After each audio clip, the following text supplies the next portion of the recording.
As the U.S. suspends military aid and intelligence for Ukraine, can Europe fill the void? Fearing Russian aggression, Europe has stepped up its support for Kiev. French President Emmanuel Macron describes it as a turning point in history. But are European leaders on the same page? And can they build a common defense strong enough to compensate for U.S. support? I'm Andrea Sankey, and today's Newsmaker is Europe and Ukraine.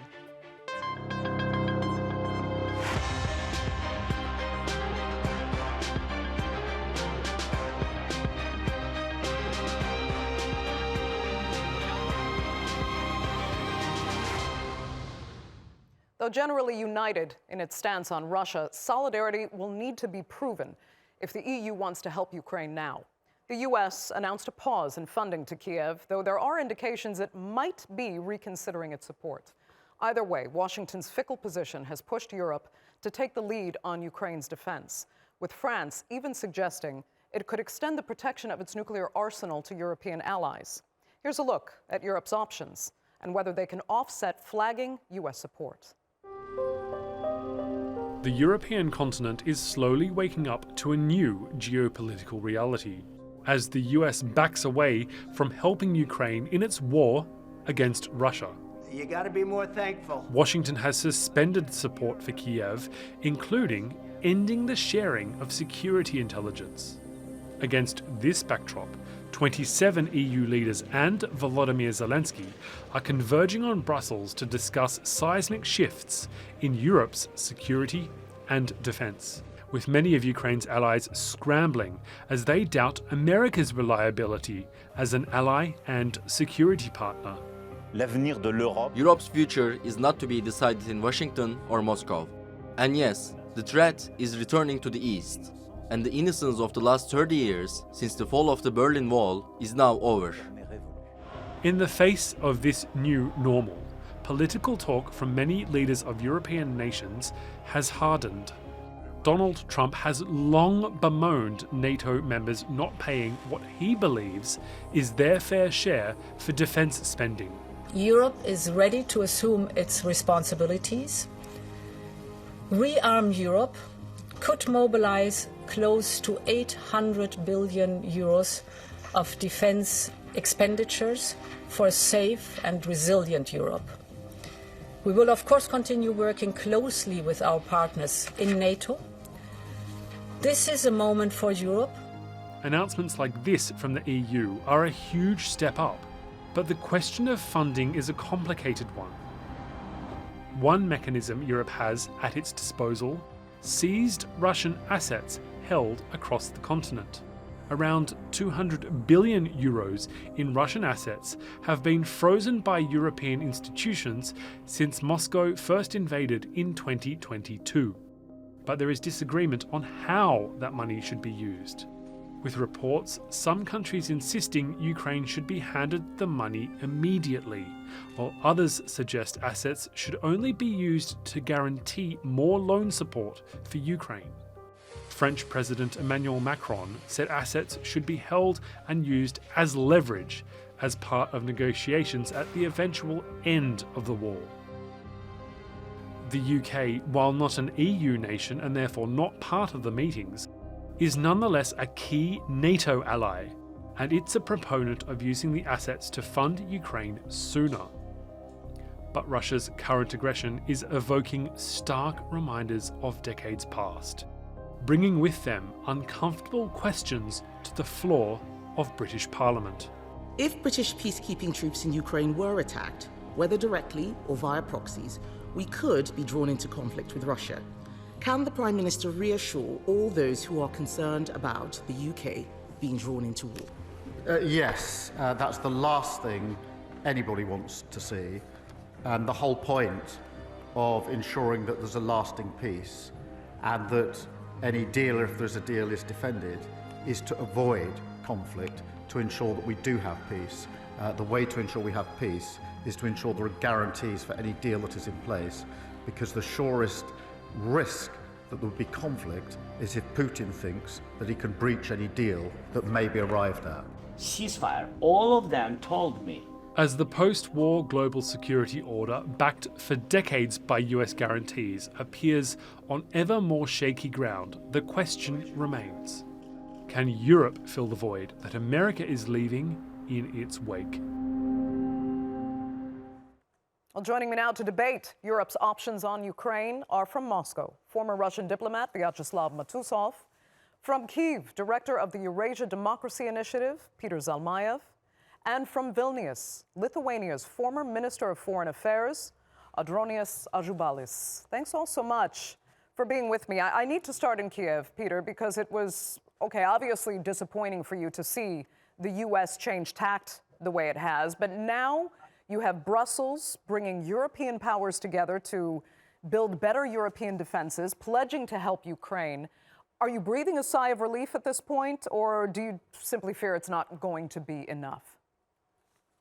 I'm not breathing a sigh of relief. It's we're seeing once again a demonstration of Europe in disarray. Not only is it facing an existential threat from the east, but now, by judging by all appearances, it's facing a threat from the west, where a sort of alliance is being built between Donald Trump and Vladimir Putin.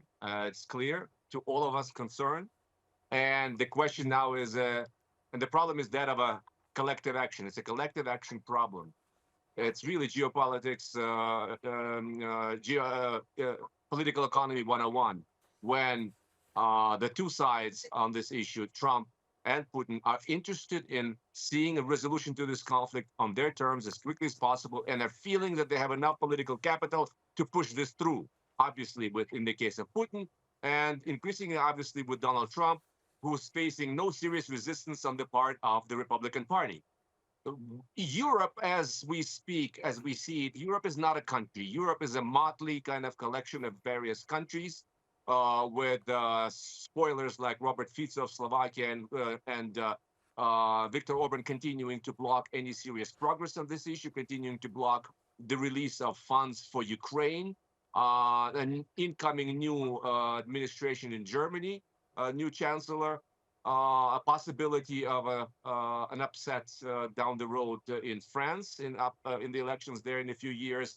So I'm really seeing a Europe in disarray, and its officials, its leaders have said that much, that without America's backing, they are afraid that's not going to be sufficient. And so we're going to be seeing them just basically forcing Ukraine to some kind of a compromise down the road, simply because they don't have enough time now to pick up the pace, pick up the slack after Trump's announcement that he will be cutting off Ukraine's aid.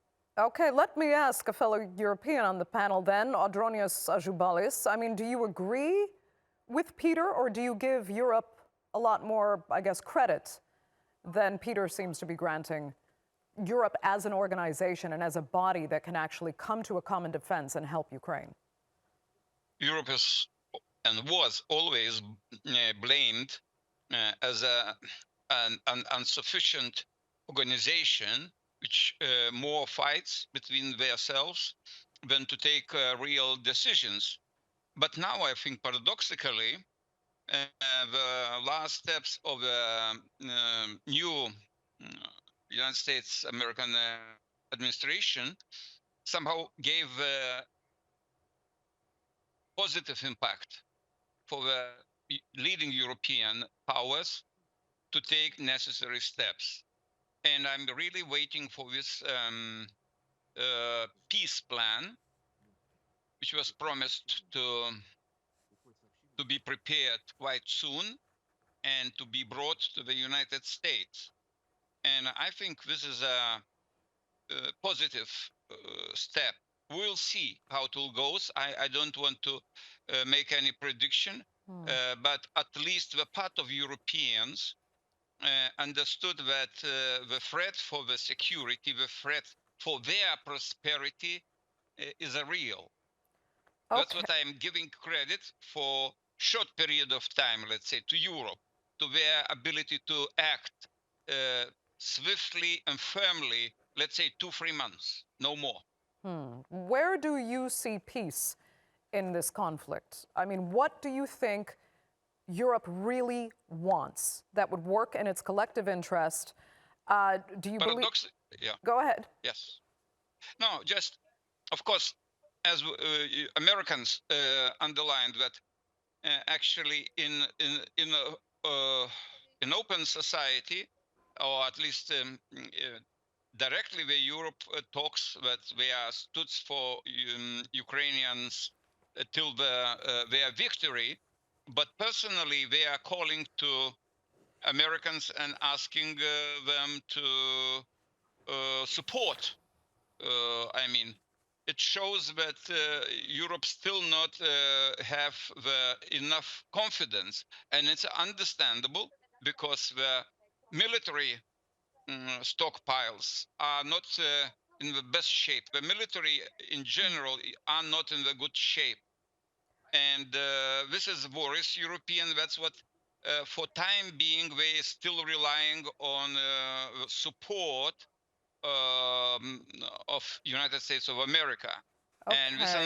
And this is unavoidable. But I just want to say one thing, that if someone's saying that, look, America is going to distance from Europe, I do not believe that, because the economy talks, the money talks.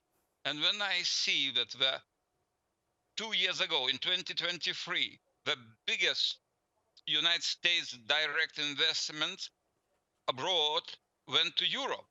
It's $4 billion. To Asia and Pacific, it was just $1 billion of direct US investments. The money goes still from United States to Europe. Okay, but I mean, Trump wants to see that reversed as much as possible, so it's hard to say what they really will feel is at stake economically going forward. Let me ask Vyacheslav, though, because you believe really everything that Europe is doing as we speak is simply counterproductive, and Trump, you think, is actually the pragmatic player in this scenario. So explain why.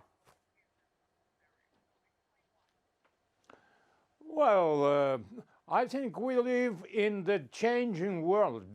Of course, changes not only in Ukraine, war in Ukraine, or some disturbances in the Middle East. Palestinian issue is flaming.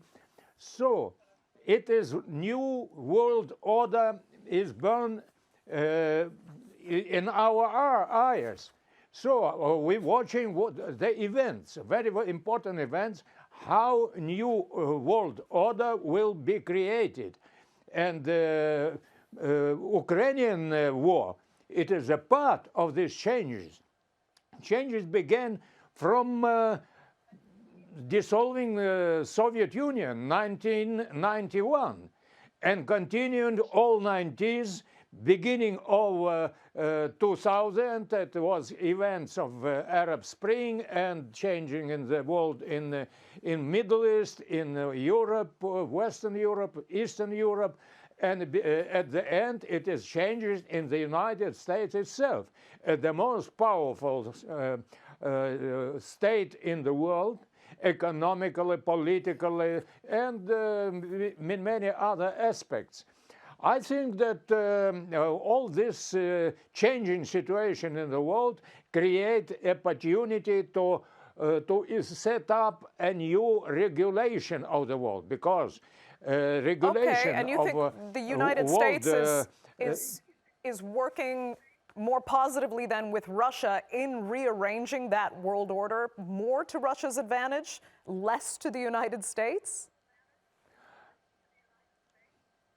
I don't compare United States and Russia, because if we look at military opportunities of Russia and United States, it's one thing. Economical growth, it's another thing. We can have a look at China's rise last decades. Okay. So all these factors are influential for creating a new rules, for new world order. Where is place for Russia? Where is place for Europe? Europe is a great continent. Okay. 450 million population. Understood. And America is 350. Russia is 150. Okay, let's go back to Ukraine, though, if we can, and what's actually happening now. Peter, I'll come back to you because, as you know, U.S. Vice President J.D. Vance actually said it's pretty simple, in a sense. If you give Americans economic upside for providing security for you in Ukraine by special economic benefits, we heard mention of the minerals deal, then the U.S. will have a more vested interest in providing security for Ukraine. Is that fair, or is that kind of a roundabout way to go toward appeasing, or to avoid appeasing Putin, I should say? I think at this point we have no, we cannot afford the luxury of deciding whether it's fair or not, whether it's extortionary, you know, just the way it was initially presented, this kind of deal, and then you saw what happened in the Oval Office. Now, finally, the two sides are once again talking and coming close once again to the moment where this agreement will be signed after all. But let's not kid ourselves. This piece of paper that will be signed will be no guarantee of any security from a repeat of Russian aggression. There's simply no precedent for that holding off an aggressor. Keep in mind that in 2014, there was a whole bunch of Western companies, including U.S., working in the east of Ukraine, in the Crimea. And how did that work out, right? I believe that Donald Trump is using this as a safe sort of face-saving measure and as a way to show his electorate that he's putting his money where his mouth is, that it's all going to be transactional now. America is not going to be used for a sucker. And his electorate likes to see that, obviously, because everyone understands that nothing is clear about just the kind of rare earths Ukraine has, in which quantities and where. It will take very conservatively at least 10 years for the first companies to appear, for investors to start pouring money into this. We're nowhere near that. So everyone understands that. And my fear is that someone like J.D. Vance is simply not interested in considering any sort of options that would keep Ukraine as a sovereign state. And there's already information, I'm not sure if you've seen it, that the Trump administration may have been talking the last few weeks with Zelensky's opposition, with some opposition folks. And by opposition, I don't mean the former President Poroshenko or other patriotic politicians, but precisely pro-Putin politicians. And once again, we're talking about the possibility of a Georgia scenario, the neighboring country of Georgia, where a pro-Russian government has come to power and is essentially ceded its foreign policy, control over its foreign policy to Russia. And I think that Donald Trump is willing to contemplate that scenario in his haste to, achieve peace at all costs in order to then have a claim for the Nobel Peace Prize. I think this is what he's after, and he doesn't care about the detail. Okay, let me ask Audronius there, because if you agree with Peter in that this current U.S. administration really has no interest in helping Ukraine maintain its sovereignty, how do the Baltics feel from their standpoint? I mean, how firmly can Europe really stand against Russia without provoking that proverbial bear? And I mean, do you fear as well that the U.S. could be engaging in appeasement at this point? I think it's possible loss of sovereignty of Ukraine. It would be a huge blow for European security. And I think every European understands that.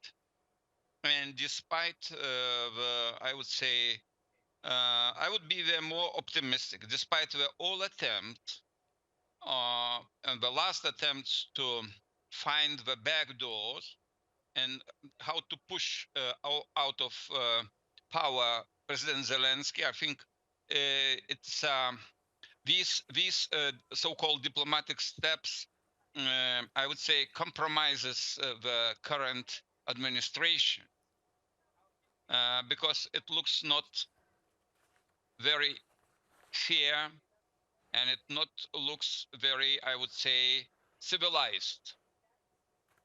And I genuinely believe that these attempts will fail, and no force except himself who could push out Zelensky now from the president post. And for us, it's of course we are worried, but for time being we are members of NATO, and for time being the NATO functioning military machine as it could and as it must. And that's what we are very self-confident in that. And when someone is talking to me, look, but maybe after Ukraine, in that scenario, something could happen with Lithuania, I say, no, no, no. If something will happen with NATO. Sorry, don't mention Lithuania, Poland, Romania, or Finland. It will happen with NATO. But the NATO, for time being, and I think the United States new administration understands that the United States couldn't withstand with European allies against the axis of evil. I think we are. So you have full confidence that that the U.S. would, under the Trump administration, be as active a participant in NATO as per the guarantees of all the decades that NATO has been in existence? For time being, I'm just returned recently from NATO headquarters, and we had a long discussions with major planners and major executives of this organization. And we were assured that for time being, no science. Everything under the, if I may say, under the control. But of course, we always should have some, we always should be, I would say, cautious. What could happen? But for time being, I'm have full of confidence that America also see, despite the all, I would say, negotiable tricks, all attempts, all insults, they still see Europeans as a very valuable partner and ally. Well, that's interesting because it will.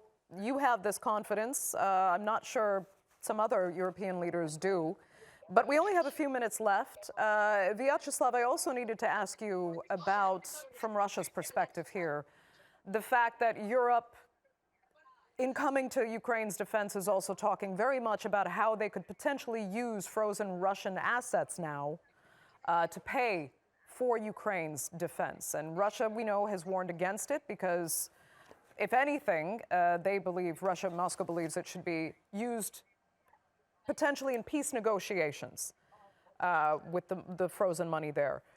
How far could that drive Russia to... Go ahead.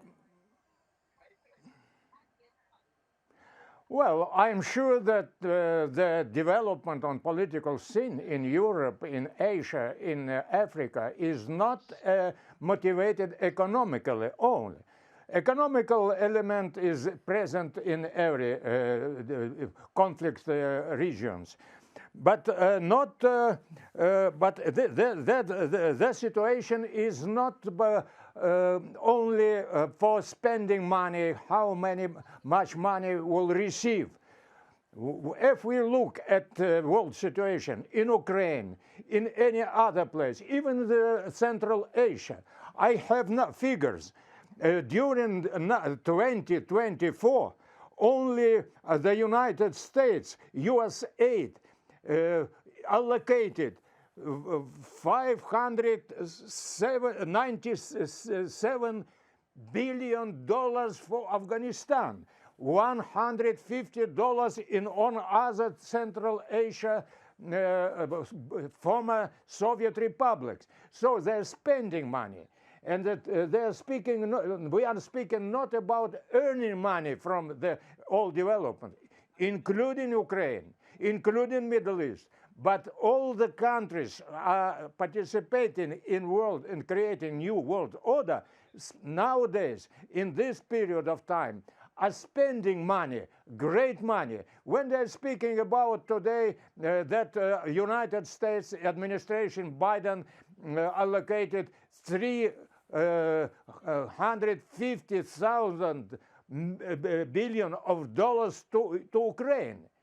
And the European Union spent more than 150, and so on. So where is the profit from all this political or military activity? Only expenses. And what we're speaking about today and policy. Yeah, unfortunately, I'm going to have to cut you off there because that will have to be the final word. The clock has run out somehow very quickly today. But I'd like to really thank you all three for joining us on this edition of the Newsmakers. Greatly appreciated to have your insights, and our viewers, of course, for being with us as well. Remember, you can follow us on social media, and do be sure to subscribe to our YouTube channel. I'm Andrea Sankey. We'll see you next time.